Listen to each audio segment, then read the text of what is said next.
What is your positive distraction when you're away from the track? Sim racing? Sim racing. So more driving. Yeah. 4 world championships, the most dominant driver of his generation, and a man who has already started planning his life after Formula One while still on the grid. That's not speculation. That's just what the numbers tell you if you're paying attention. While Lewis Hamilton posts fashion shoots in Milan and Lando Norris launches another streetwear drop, Max Verstappen has been doing something completely different with his money, his name, and his time. He's been building quietly, methodically. The way he drives, no wasted movement. Every decision deliberate. By the time you finish this video, you'll understand that everything Max does outside an F1 car, the sim racing, the GT3 team, the independent sponsor deals, even the retirement threats is not random, it's one connected strategy, and when it clicks, it reframes everything you thought you knew about what kind of sportsman Max Verstappen actually is. This is the kind of breakdown you won't find on a mainstream F1 channel. We go past the race weekend, past the headlines, and into the business architecture behind the driver. That's what F1 Orange Army does. If you want Verstappen analysis that actually connects the dots, subscribe now. That's the whole point of this channel. Now, let's start with a number. Dozens of professional drivers have raced under the Team Redline banner in competitive sim racing events, not teenagers on a gaming chair. Professional, paid, licensed racing drivers, several of whom have gone on to compete in real-world series. Most people look at that and see a hobby. We looked at it and saw a recruitment pipeline. Here's the question we need to hold on to for the next few minutes. Why would one of the highest paid athletes in the world spend this much of his personal capital, time, money, name, infrastructure on a sim racing team? The easy answer is that Max just loves racing. And that's true. But Max Verstappen did not become a 4-time world champion by doing things purely for love. He is, by every account from people who've worked with him, one of the most strategically intelligent people in the paddock. His engineer Giampiero Lambiase has publicly praised Max's feedback precision. The precision, the deliberateness. You don't turn that brain off when you walk out of the garage. So when Max Verstappen invests that same deliberateness into building a racing organization outside of Red Bull, it deserves to be taken seriously. Let's start at the beginning. Let's start with a sim rig in a room in Monaco and a team that most F1 fans still think is just a side project. Team Redline, the talent machine hidden inside a sim rig. Team Redline was founded in 2000, co-founded. Technically, Max partnered with Atze Kerkhoff, a Dutch sim racing veteran who understood the competitive infrastructure needed to build a legitimate esports organization. From the outside, it looked like a rich driver indulging his hobby. From the inside, it was something else entirely. Within 2 years, Team Redline had become the dominant force in sim racing. They won the 2022 virtual 24 Hours of Le Mans, an event that, because of COVID, attracted real Formula One drivers who had nothing else to do. Verstappen didn't just compete. His team won against entries from Porsche, BMW, and Audi, manufacturer-backed teams with professional sim programs. A hobby team doesn't beat manufacturer programs, a well-run organization does. But here's where it gets interesting, and this is the part almost nobody is talking about. Team Redline doesn't just race, it identifies in the world of traditional motorsport. Finding a talented driver costs enormous money. You need scouts, you need testing programs, you need to watch hundreds of karting events across Europe. The budget for a serious junior driver scouting operation runs into hundreds of thousands of euros per year before you've signed a single contract. Team Redline effectively does that for free. When a driver competes at the highest level of sim racing, iRacing, R-Factor 2, the top-tier endurance events, they are demonstrating racecraft, consistency under pressure, strategic thinking, and the ability to perform in a team environment. Those are not sim skills. Those are racing skills. The sim is just the environment. Verstappen knows this better than almost anyone alive. He learned to drive, in part, on a sim. His father, Jos, famously used simulation training as part of his development from an early age. Max didn't arrive in F1 as a teenager who'd never seen a simulator. He arrived as someone who'd spent thousands of hours in one. So when you look at the Team Redline roster, drivers like Chris Lolum, Harry King, and others who've crossed between the sim world and real-world motorsport, you start to see the structure. These are not random recruits. They are people who have demonstrated they can perform at the highest level of competition in a controlled environment under Max's own banner. And here's the question that nobody has answered publicly. What happens to the best of those drivers when Verstappen.com Racing, his real-world GT3 team, needs a driver? Does he go to the expensive open market? Does he pay a management fee to a driver agency? Or does he already have a shortlist built over years at minimal cost through Team Redline? We think you already know the answer. Verstappen.com Racing, where the real money is going. In 2025, Verstappen.com Racing entered the real world. The team competed in the Fanatec GT World Challenge Europe Endurance Cup, a proper FIA-regulated real car GT3 series.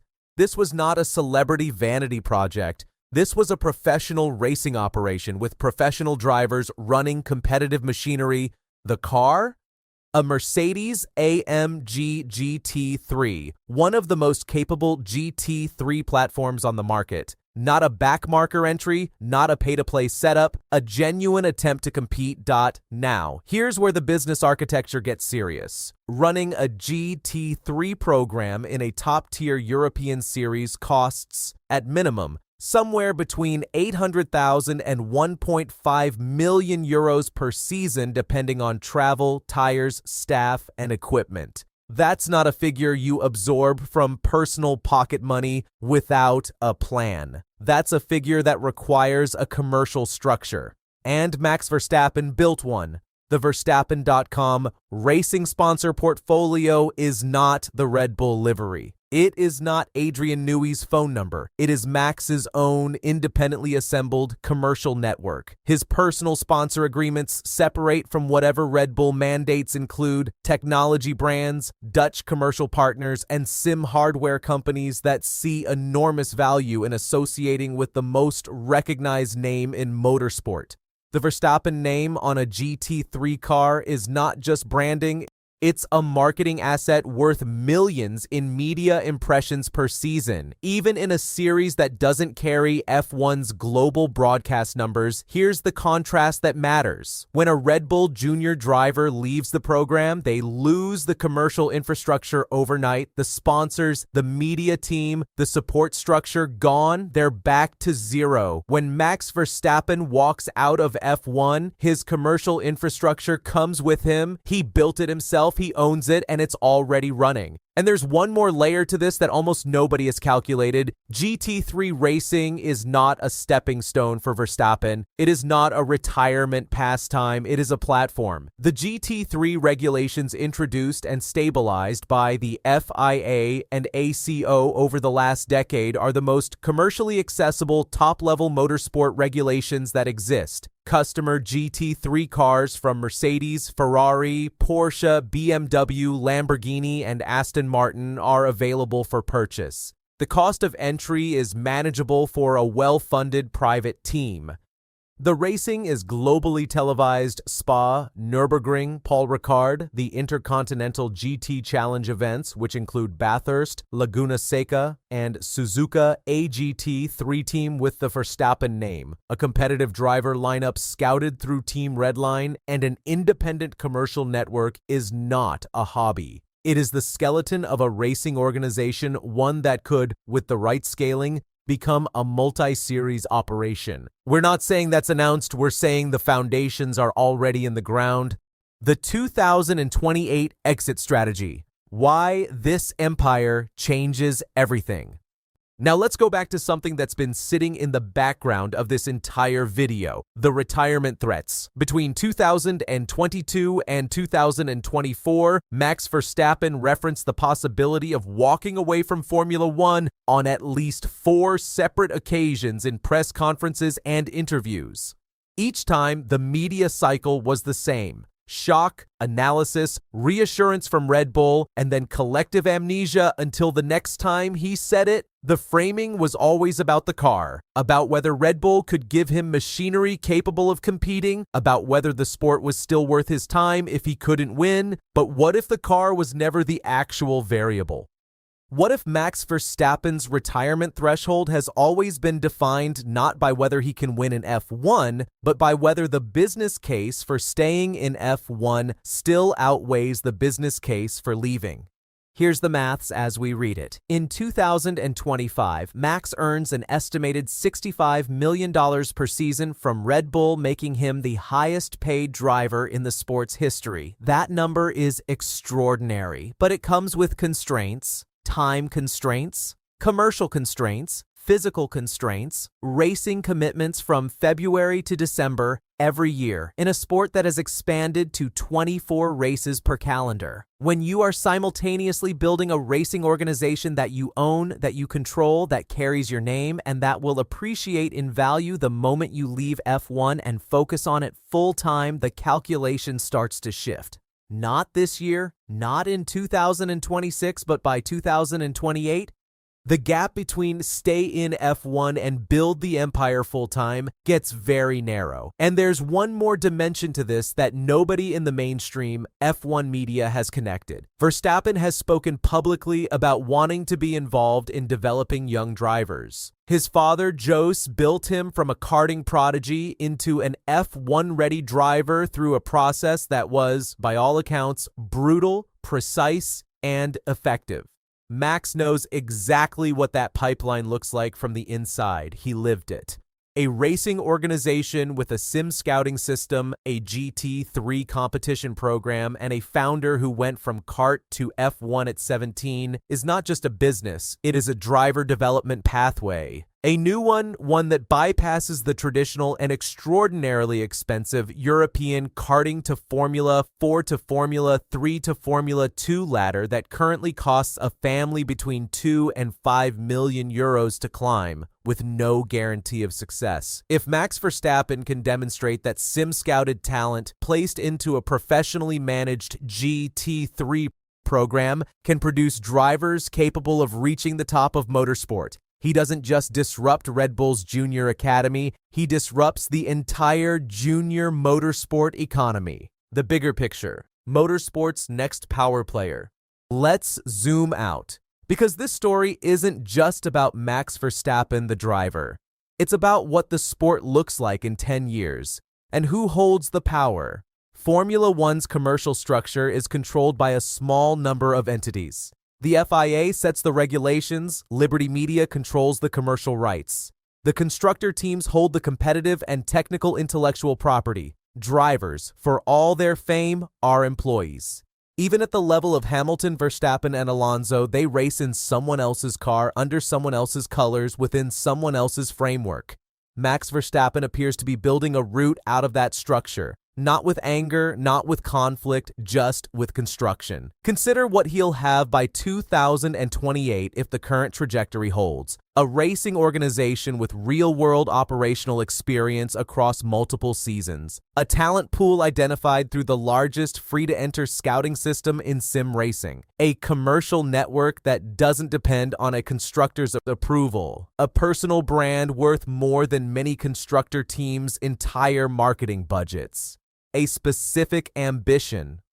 Le Mans that gives him a clear competitive target after F1, and a name that in the Netherlands alone carries the kind of cultural weight that Hamilton has in the UK. Verstappen is Dutch motorsport for an entire generation. The 24% Dutch audience share this channel sees that's not a fan base. That's a national attachment. And national attachments are commercially enormous. A Dutch-flagged racing organization led by the greatest Dutch motorsport figure since ever. That is a sponsorship proposition that Dutch corporate giants will pay for Heineken, ASML, Shell. These are not speculative partners. They are companies that already understand what the Verstappen name moves in their home market. What this means and what comes next. So let's bring this together, Because the question we opened with, why is Max Verstappen building all of this now, while he's still racing in F1, has an answer. He's not building a backup plan, he's building a succession plan, one that begins with Team Redline, runs through Verstappen.com racing, and ends somewhere in the endurance racing world at Le Mans or Daytona or Bathurst, with Max Verstappen not just as a driver, but as a team principal, as an owner. The difference between a driver and an owner is control. Drivers get paid. Owners build equity. Max Verstappen, at 28 years old, is already thinking in equity. Every year he races in F1, he is simultaneously adding commercial value to a structure he owns outright. The moment he stops racing in F1, that structure doesn't lose value. In the right circumstances, it multiplies because his undivided attention, the attention that is currently split across 24 race weekends per year, finally goes in one direction. There's one question this video doesn't answer, and it's the one that will define whether this entire empire achieves what we think it's designed to achieve. Can Max Verstappen become as good at building a racing team as he is at driving one? Because the skills are not the same. The fastest drivers in history, Senna, Schumacher, Hamilton, none of them successfully transitioned into team ownership at the highest level. The gap between the cockpit and the boardroom is real. It's claimed careers and reputations. Max knows this, which is why we'd argue he started building when he was 19, not when he was 35 and running out of road. Whether it works, that's a story we'll be watching. And when the next piece of this empire moves, we'll be the first to break it down for you. That's what F1 Orange Army is here for. Subscribe if you're not already on board, because this story is just getting started.